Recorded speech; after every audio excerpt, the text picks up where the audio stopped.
चलिए, जय हिंद दोस्तों। एक नई चीज ट्राई करेंगे आज। क्या चीज करने वाले हैं आज? तो चक्रवाती तूफान आता है, चक्रवाती तूफान के बारे में हम लोग आज चर्चा करने वाले हैं। तो क्या क्या करेंगे, ये चीज आता कैसे है, इसके आने का सिद्धांत कैसा है, अलग अलग जो गोलार्ध है उस पर डायरेक्शन इसकी क्या रहती है, वो चीज देखेंगे। साथ ही साथ जो तूफानों का नामकरण होता है वो कैसे होता है वो देखेंगे। तो दिख रहा होगा, दो चक्रवात आ रहे हैं। इंडिया और आसपास के क्षेत्रों को जो है ये कवर अप कर रहे हैं, अपने एरिया पे ले रहे हैं। तो इसको हम लोग डिस्कस करेंगे कि कैसे होती है ये सारी चीजें। तो स्टार्ट करते हैं, ज़्यादा टाइम वेस्ट नहीं करेंगे, सीधा टॉपिक पे आते हैं। तो यदि बात करें तो टॉपिक के लिए हमको दो तीन सिद्धांत जानने पड़ते हैं। तो उसके लिए सबसे पहला जो जानना है वो है पृथ्वी का घूर्णन। हम सबको पता है कि पृथ्वी क्या होती है, अपने एक एक्सिस पे ऐसे घूमते रहती है। ऊपर के साइड जो है पृथ्वी का उत्तरी ध्रुव रहता है, और नीचे जो एरो कर रहा है वो क्या रहता है, दक्षिणी ध्रुव रहता है। अब पृथ्वी का आप शेप यदि देखोगे, पृथ्वी एक जो है स्फेरिकल शेप में रहती है, इसका जियोडिक शेप रहता है। देखोगे तो एक बॉल के जैसे शेप रहती है। तो जो ऊपर और नीचे के पॉइंट है, इनकी जो स्पीड है ये रहेगी घूमने में कम। और जो बीच का एरिया है, चूंकि वो पर्टिकुलरली आप देखोगे तो ये ज्यादा बड़ा एरिया है, ज्यादा बड़ा एरिया है। तो बीच के जो एरिया है वो ध्रुवों की अपेक्षा क्या होते हैं, थोड़ा तेज घूमते हैं। इसके कारण यदि आप एक सिद्धांत बोलेंगे, कोरियोलिस इफेक्ट आता है, उसको हम लोगों को समझना है। तो मान के चलिए आप उत्तरी ध्रुव पे हैं, आप उत्तरी ध्रुव से कोई बॉल को जो है फेंकते हैं नीचे भूमध्य रेखा की तरफ। तो आप क्या सोचेंगे कि बॉल जो है कुछ इस प्रकार से सीधी आएगी। बट एक्चुअल में क्या हो रहा है, हमारी पृथ्वी जो है रोटेशन कर रही है, और जो बीच का एरिया है वो ज्यादा तेज रोटेट करता है। तो जो बॉल है सीधा ना जाकर एक कर्व पाथ फेंकेगी। अब ये उत्तरी ध्रुवों पे ये जो बॉल है आपकी, जो सीधी जानी चाहिए थी वो सीधा ना जाकर मुड़ गई। किस तरफ मुड़ेगी, दाहिने तरफ आपको मुड़ते हुए दिखेगी। उत्तरी ध्रुव में जो बॉल रहेगी आपकी, जो फेंकोगे, वो किस तरफ मुड़ेगी, दाहिने तरफ मुड़ेगी। अभी आपको स्क्रीन पे दिख रहा होगा कि लेफ्ट साइड मुड़ रहा है। तो ऐसा क्यों दिख रहा है, क्योंकि आपका लेफ्ट साइड अभी ये वाला है। आप ऐसे फोकस करो, आप ऊपर से अगर आप आते हो, अपने आप को उस पोजीशन पे महसूस करिए, और वहां से यदि आपको जाना है तो आपको दिखेगा आप दाएं तरफ मुड़ रहे हो। सेम चीज होती है नीचे दक्षिणी ध्रुव पे। आप अगर दक्षिणी ध्रुव से कोई भूमध्य रेखा की तरफ बॉल फेंकोगे, तो बॉल जो है सीधा ना जाकर किस तरफ मुड़ेगी, अपने बाएं एरिया में मुड़ेगी। क्यों? क्योंकि पृथ्वी अपनी जो रोटेशन करती है वो किधर से किधर करती है, पश्चिम से पूर्व दिशा की ओर रोटेशन करती है। इस इफेक्ट को कहा जाता है कोरियोलिस इफेक्ट। ये आपको इफेक्ट ऐसा नहीं है वस्तुओं पे दिखेगा, एक इमेजिनरी बात है।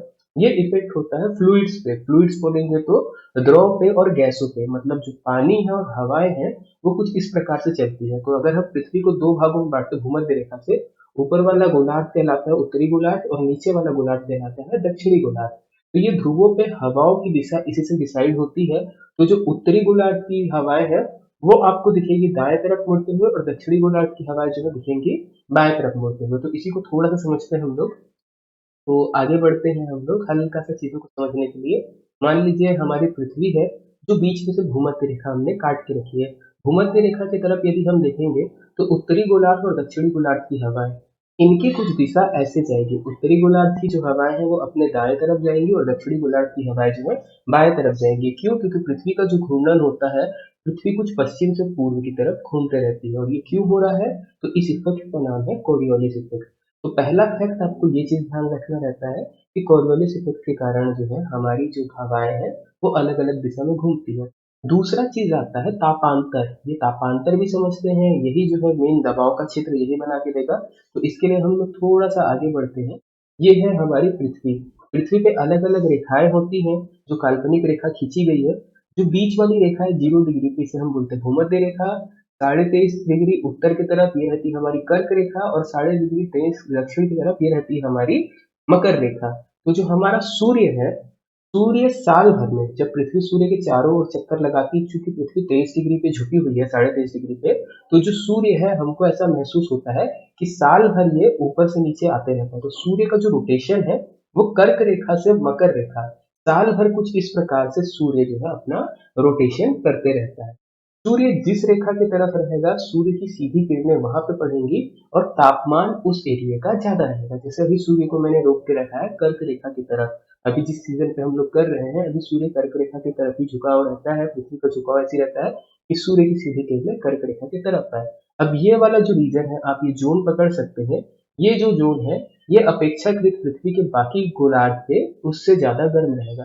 अब गर्म होने से होगा क्या, इसको समझते हैं हम लोग थोड़ा सा।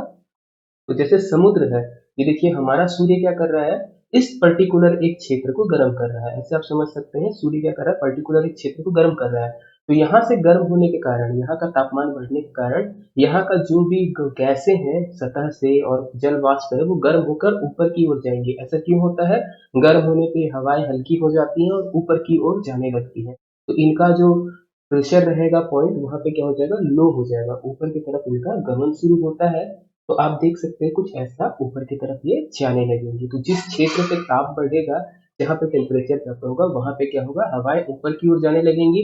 अब ऊपर की ओर जाती है तो नीचे का स्थान खाली हो गया, तो नीचे के स्थान की तरफ वाला एरिया क्या बनेगा, लो प्रेशर जोन, कम प्रेशर वाला एरिया रहेगा। अब बाकी एरिया को देखिए आप, दाएं बाएं वाले एरिया को, वहां पे जहाँ पे सूरज का तापमान नहीं आ रहा है, वहां पे क्या होगा, आपका हाई प्रेशर जोन रहेगा, अधिक प्रेशर का जोन रहेगा। अब जब भी लो प्रेशर जोन रहेगा और हाई प्रेशर जोन रहेगा, तो हवाएं जो है वो हाई प्रेशर जोन से लो प्रेशर जोन की ओर कुछ इस प्रकार से आएंगी। किस लिए? जो स्थान खाली हुआ है, जहाँ पे तापमान बढ़ा, हवाएं ऊपर गई, तो जो स्थान खाली हो रहा है उसको भरने के लिए भी आता है। ये आपको कहाँ पे दिखेगा ऐसा सिद्धांत? जब पानी अपना उबलता है, तो उबलता है तो कैसे उबलता है, वो नीचे का पानी की बूंद गर्म हुई तो वो ऐसे ऊपर की तरफ जाएंगी हल्की होके, और जो साइड के पानी रहेंगे वो आ जाते हैं हमारे नीचे उस खाली स्थान को भरने के लिए।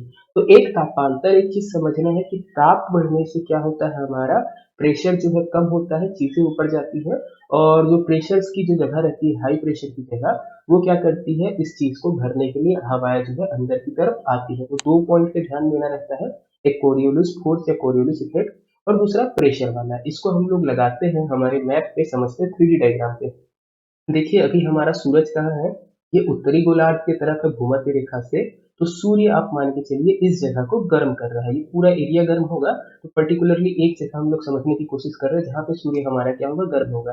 अब यहाँ पे गर्म होगा तो हवाएं जो है क्या होंगी, ऊपर की तरफ जाएंगी। अब ऊपर की तरफ जा रही हैं हवाएं, तो वो एरिया कैसा बन रहा है, लो प्रेशर एरिया बन रहा है। साथ ही साथ जो कोरियोलिस इफेक्ट है उसके कारण हवाएं क्या बोलती हैं कि हम तो भैया इस डायरेक्शन पे जाएंगे। अब लो प्रेशर है, ऊपर से जो हवाएं इस डायरेक्शन पे जा रही हैं, अपने दाएं तरफ मुड़ के जा रही हैं, ये हाई प्रेशर वाली हवाएं हैं।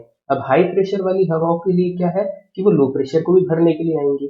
तो ये हवाएं जो ऊपर जा रही हैं और ऐसे साइड में जा रही हैं, ये क्या करेंगी, अपने आप को लो प्रेशर की तरफ भरने के लिए आने की कोशिश करेंगे। तो समझिएगा ऐसा ही होता है, ये आसमान में होता है ऐसा। तो इस चीज को ध्यान रखिएगा। तो एक छोटा सा डायग्राम बनाते हैं, उसको समझ लेते हैं। देखिए लो प्रेशर जोन है और हाई प्रेशर जोन है। तो लो प्रेशर जोन में जो हवाएं हैं वहां पे कुछ है जो ऊपर की तरफ जा रही है, और हाई प्रेशर जोन में जो हवाएं चल रही हैं, जाना उनको सीधा रहता है, बट लो प्रेशर की तरफ आने के कारण क्या होती है, ये ऐसे घूमने लगती है। इस चीज को ध्यान रखिएगा, जाना था उनको इस तरफ, बट लो प्रेशर के कारण वो क्या हुआ, इस तरफ जो है डिफ्लेक्ट हो गई है। अब देखिए कोरियोलिस इफेक्ट बोलता है आप किसी भी बिंदु पे लो, बोलेगा कि आप दाहिने तरफ जाओ, तो कोरियोलिस इफेक्ट बोलता है आप बाहर की तरफ जाओ, ऐसे जाओ। और जो अपना लो प्रेशर है बोलता है आप अंदर की तरफ आओ। तो कभी भी किसी भी चीज को घूमने के लिए दो प्रेशर की आवश्यकता होती है, एक जो उसको अंदर की तरफ खींचे और एक जो उसको बाहर की तरफ खींचे। जब ये संतुलन बैठता है तभी जो है कोई भी चीज जो है सर्कुलेट करती है, घूमती है। तो यही हो रहा है यहाँ पे, कोरियोलिस इफेक्ट उसको बोलता है बाहर की तरफ जाने के लिए, और जो हमारा लो प्रेशर वाला रहता है बोलता है आप अंदर की तरफ घूमिए। तो हवाएं वहीं पे फंस जाती हैं और स्पिन करने लगती हैं, काफी तेजी से स्पिन करने लगती हैं। तो हमारा जो बवंडर बोल लीजिए या चक्रवात बोल लीजिए, ये जो है बनना शुरू हो जाता है। चक्रवात पे ध्यान देने वाली बात क्या है, आप चक्रवात की यदि अंदर की तरफ देखोगे तो एक स्थान बिल्कुल शून्य सा मिलेगा, खाली सा स्थान मिलेगा, जिसको चक्रवात का नेत्र कहते हैं, आई ऑफ द साइक्लोन। ओके, ये चक्रवात के नेत्र पे जो है लो प्रेशर जोन रहता है, वहां पे हवाओं की गति जो है बिल्कुल शून्य रहती है, जबकि चक्रवात के बाहरी तरफ जो है हवाओं की गति सबसे ज्यादा अधिक रहेगी। यही चीज समझना है। तो हमारी पृथ्वी पे भी कुछ ऐसा ही होता है, और जो चक्रवात है वो बनना शुरू हो जाते हैं लो प्रेशर और हाई प्रेशर जोन के कारण। और चक्रवात कुछ इस प्रकार से बनते हुए आते हैं, और वो पूरी सीमा पे तटीय इलाकों पे भी कहर बरसाते हैं। ध्यान रखिएगा, जब भी चक्रवात पढ़ेंगे अपने साथ जल वाष्प को लेके आएंगे और बारिश कराएंगे। जैसे ही ये तट से टकराते हैं, तो जब तट से टकराने के बाद जब इनका सतह से संपर्क कट जाता है पानी की सतह से, तो उसके बाद ये कमजोर पड़ जाता है। तो चक्रवात बनने का सिद्धांत में इतनी चीजें हैं जो हम लोगों को समझनी थी। कोरियोलिस इफेक्ट होता है, और दूसरा क्या होता है, हमारा कोरियोलिस इफेक्ट के अलावा तापांतर होता है। तो ये तो हो गई बात चक्रवात बनने की। चक्रवात के नामकरण के बारे में बात करेंगे कि चक्रवात का नामकरण कैसे होता है, तो इसको समझना है। चक्रवात के नामकरण की आवश्यकता क्यों पड़ती है? क्यों हम लोग चक्रवात को नाम देते हैं? जैसे अभी यास नाम दिए थे, लास्ट ईयर अम्फान आया था, कुछ दिन पहले ताउते आया था, इसके पहले 2018 में तितली आया था। तो इसके पीछे कारण क्या है चक्रवात को नाम देने का? चक्रवात को नाम देने से फायदा क्या होता है और कौन है जो चक्रवात को नाम देता है? तो स्टार्टिंग करते हैं, एक संधि होती है अटलांटिक क्षेत्र में 1953 पे। 1953 से चक्रवातों का नाम रखना शुरू होता है। याद रखिएगा, जिस भी चक्रवात की गति, जिसमें हवाओं की गति 34 नॉटिकल माइल से ज्यादा है, 34 नॉटिकल माइल से ज्यादा है, तो उनको चक्रवात की श्रेणी में रखते हैं और उनका नाम देने की आवश्यकता होती है। नाम क्यों दे रहे हैं? ताकि आसपास के देश जो है एक दूसरे से संपर्क बना सके। जैसे देखिए, अगर कोई चक्रवात आपका हिंद क्षेत्र में उठता है, हिंद महासागर वाले क्षेत्र में उठता है, तो वो ओमान, पाकिस्तान, भारत, मालदीव, श्रीलंका, बांग्लादेश, अफगानिस्तान, म्यांमार, इन सारी जगहों को क्या करेगा? तबाह करने की कोशिश करेगा। तो ये लोग आपस में कम्युनिकेट कर सके, यहाँ के लोग जो तटीय एरिया में रहते हैं उनको हम बता सके, इसलिए नाम रखा जाता है। शुरुआत होती है 1953 में, अटलांटिक क्षेत्रों पे इसकी शुरुआत की जाती है। तो स्टार्टिंग में नाम देने के लिए क्या किया जाता था? ऑस्ट्रेलिया में, ऑस्ट्रेलिया तरफ के लोग चक्रवाती तूफानों का नाम देते थे भ्रष्ट नेताओं के नाम पे, जैसे कैटरीना, ये सारी चीजों पे, जो भ्रष्ट नेता रहे उस क्षेत्र के, उसके नाम पे दिया जाता था। अमेरिका एक कदम आगे बढ़ता है, अमेरिका जो है चक्रवाती तूफानों का नाम महिलाओं के नाम पे देने लगा। फिर थोड़ा 1979 आता है और जो है चीजें बदलती है, ट्रेंड बदलता है। नाम जो है एक साल महिला के नाम पे रखा जाएगा, एक साल पुरुषों के नाम पे रखा जाएगा, ऐसा चीजें करने लगे। हमारे वाले क्षेत्र में जो हिंद महासागरीय क्षेत्र है, इसकी शुरुआत होती है सन 2000 से। तो हमारे यहाँ 8 देश हैं जो मिलकर इन चक्रवाती तूफानों का नाम रखते हैं। तो ये 8 देश कौन कौन से हैं? तो आप पकड़िएगा, एक रहेगा हमारा ओमान, जो स्लेटी कलर से दिख रहा है, जहां जहां तूफान जा रहे हैं आपको वही पकड़ना है। ओमान, ओमान पे पड़ता है। पाकिस्तान, पाकिस्तान रखता है नाम। भारत तीसरा हुआ, मालदीव चौथा, श्रीलंका पांचवा, बांग्लादेश छठवां, म्यांमार सातवां, थाईलैंड आठवां। ऐसे करके जो हमारे आसपास के क्षेत्र हैं, ये 8 देश मिलकर इसका नाम रखते हैं। ये सभी नाम जो है सजेस्ट करते हैं और उसके हिसाब से जो तूफानों के नाम है रखे जाते हैं। पहले से ये लोग डिसाइड करके एक लिस्ट दे देते हैं कि ये नाम रखना है, और उनमें से कोई भी एक नाम चुन के रख दिया जाता है। अब बात आती है किसका नाम चुनेंगे, वो कैसे डिसाइड होगा? तो इन लोग क्या करते हैं, अल्फाबेटिकल ऑर्डर पे नाम रखते हैं। जैसे आप बांग्लादेश, इंडिया ऐसे नाम लिखोगे तो बी के बाद आई आएगा, इंडिया, फिर म्यांमार आएगा, ऐसे करके जो है बी आई म्यांमार, फिर मालदीव, इस तरीके से ये लोग नाम रखते हैं। ओमान, ओमान के बाद कौन आएगा? पाकिस्तान, पाकिस्तान के बाद श्रीलंका, थाईलैंड। तो अल्फाबेटिकल ऑर्डर पे ये देश लोग क्या करते हैं, अपने तूफानों का नाम रखते हैं। जैसे अभी जो आया था, अभी जो चल रहा है यास, यास जो है आ रहा है, यास के बाद आने वाले तूफान का नाम भी पहले से डिसाइड करके रख दिया गया है। वो नाम क्या है? गुलाब है। यदि आप प्रतियोगी परीक्षा की तैयारी कर रहे हैं तो इस पे एक दो क्वेश्चन और उठते हैं। कुछ तूफानों के नाम ऐसे रख दिए जाते हैं जो बाकी लोगों को पसंद नहीं आते हैं। तो ऐसे ही एक तूफान का नाम रखा गया था, वो श्रीलंका के महाराज के ऊपर रखा गया था, और वो राजा जो थे वो शांति के लिए बहुत ज्यादा फेमस थे। तो एक क्वेश्चन उठा था कि क्या ऐसे किसी महाराज का नाम जो शांति के लिए फेमस है उसको चक्रवात के नाम नहीं दे सकते? तो ऐसी चीजें होती हैं। तो अगर आप कंपटीशन की तैयारी करेंगे, मैं टेलीग्राम का लिंक दूंगा, आप उसको जुड़ सकते हैं।